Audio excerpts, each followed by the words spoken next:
They fenced me out of my own ranch. I still remember the morning I found it. A brand new wrought iron gate welded into place overnight, cutting across the gravel road like a knife across paper. A sign hung crooked on the fence post, bright red, letters spelling out, "Private HOA access, members only." I was holding a thermos of black coffee, steam rising against the pale blue sky. My dog, Jasper, let out a low growl, more confused than angry.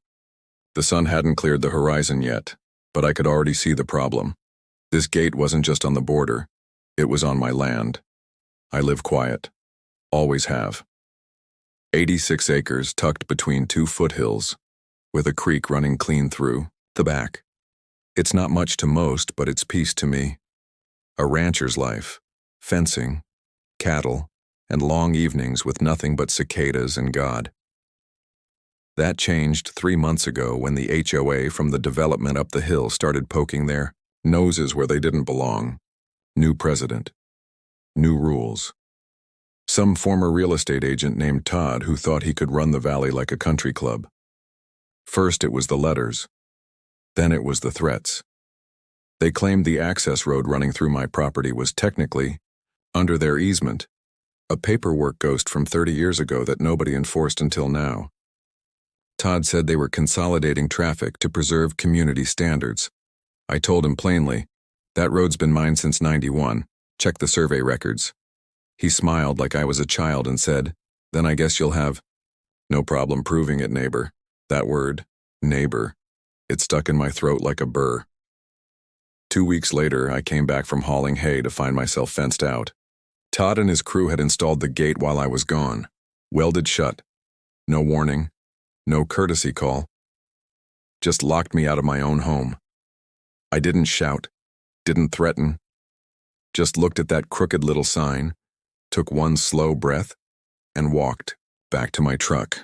I already knew exactly how this would end, I just needed time. I didn't call the sheriff, didn't post about it online. That's what Todd wanted, a reaction. Something loud, something emotional he could twist against me. Instead, I started walking. There's a back trail through the East Woods, one I cleared myself years ago for riding. It adds a good 20 minutes, but it cuts through my own land. No gates, no signs, no HOA. I used that trail every morning for 2 weeks, quietly moving supplies back and forth with a pack mule, while the HOA gate sat useless and smug behind. They thought they'd trapped me. In reality, they handed me every piece I needed. First, I pulled the deed from my safe. Original survey lines. A land plat drawn up by hand in 1991 by old surveyor Tom Kendall, still signed and notarized. Then I drove to the county recorder's office in town and got the latest digital overlays. Sure enough, that road was mine, fully deeded. No easement recorded in the last 30 years. Next, I visited Danica, my lawyer. She's one of those rare types who doesn't like to talk unless something's worth saying. We sat in her office surrounded by old law books and silence. She studied the documents for a few minutes, then looked up and asked, "Did they touch the road itself?"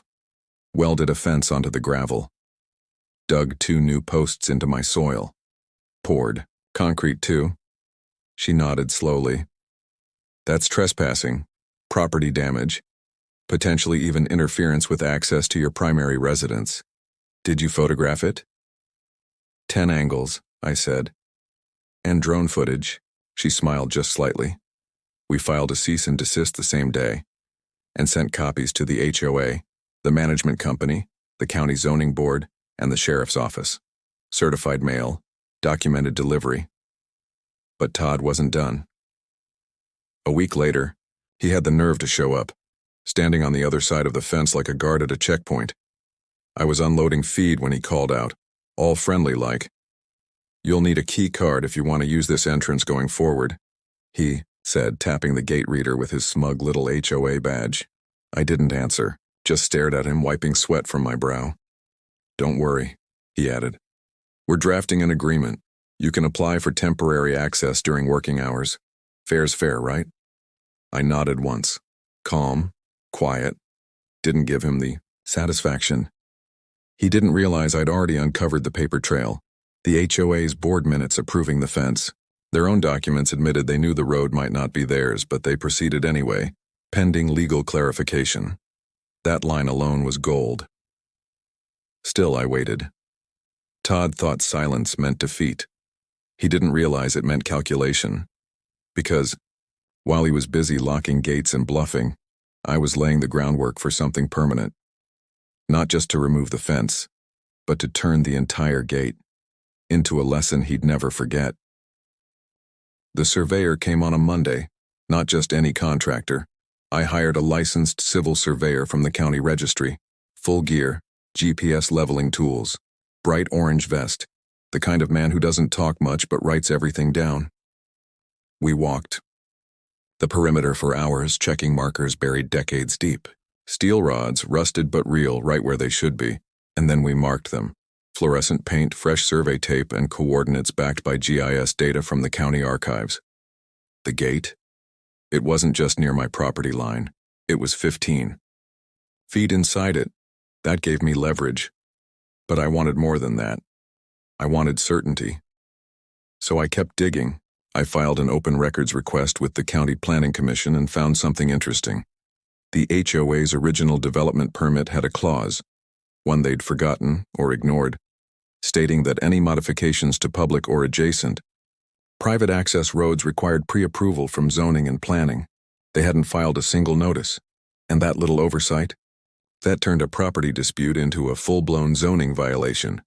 Meanwhile, I had Danica start drafting a civil complaint, not just for property damage or trespassing, but for willful obstruction of access and unlawful interference with a primary residence. But my favorite part came later. That road, the one Todd tried to block, wasn't just gravel and dust.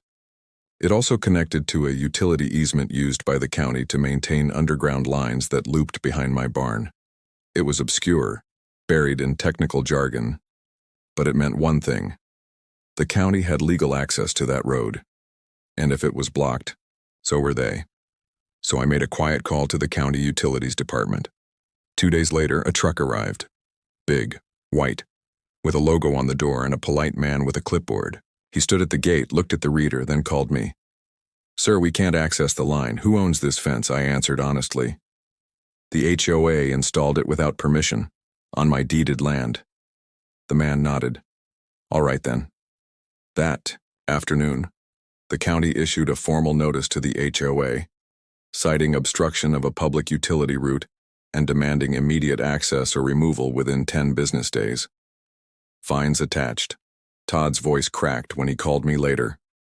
"Why didn't you just come to the board meeting?" he asked. "We could have resolved this without escalation." I didn't respond to the bait. I just said, "Your gate's about to cost you a whole lot more than a chain and a keypad." He hung up. I waited exactly 11 days. Then I installed a sign on the gate. Private toll road, $500 per vehicle per month. Non-residents crossing deeded property subject to access fees as allowed by local ordinance, paragraph 46 to 2B. The statute was real. Obscure but enforceable in rural jurisdictions like ours, designed to allow private landowners to charge access fees for roads maintained entirely on their property. It was never meant for situations like this. But the law was the law. Todd had built his little fortress on my dirt, and now I owned the toll booth. By the end of the month, the gate wasn't just an eyesore, it was a liability. The county had come down hard after the utility access violation. They fined the HOA $3,500 for obstruction, plus daily penalties for non-compliance. Their lawyer tried to negotiate, claiming miscommunication, but Danica wasn't having it. We submitted the full survey, all video footage, and a notarized affidavit from the surveyor. Then came the second blow, a civil lawsuit. Filed quietly, served without drama. Trespass, damages, legal fees. The board was named personally, including Todd, since they had voted to approve the gate installation despite legal warnings, and buried in the complaint was a little clause requesting a lien against their common property to recover costs. The pool, the tennis court, the fancy little HOA office with the marble desk. News spread fast. Turns out, the other homeowners weren't exactly thrilled to learn. Their dues were being spent on illegal fences and legal settlements. One of them, a retired judge, called me personally. "Do you mind if I speak at the next HOA meeting?" he asked. I said, "Be my guest." That meeting, I didn't attend. But I heard about it from 3 different sources. There were raised voices, accusations, a motion to remove the entire board. It passed, unanimously. Todd was out, replaced by a soft-spoken woman named Carla, who'd been living there 15 years and had no interest in power trips or private gates. Her first action, she emailed me, subject line, "Let's make this right." They removed the gate within 48 hours, dug up the concrete, hauled off the keypad, even offered to grade the road back to its original condition.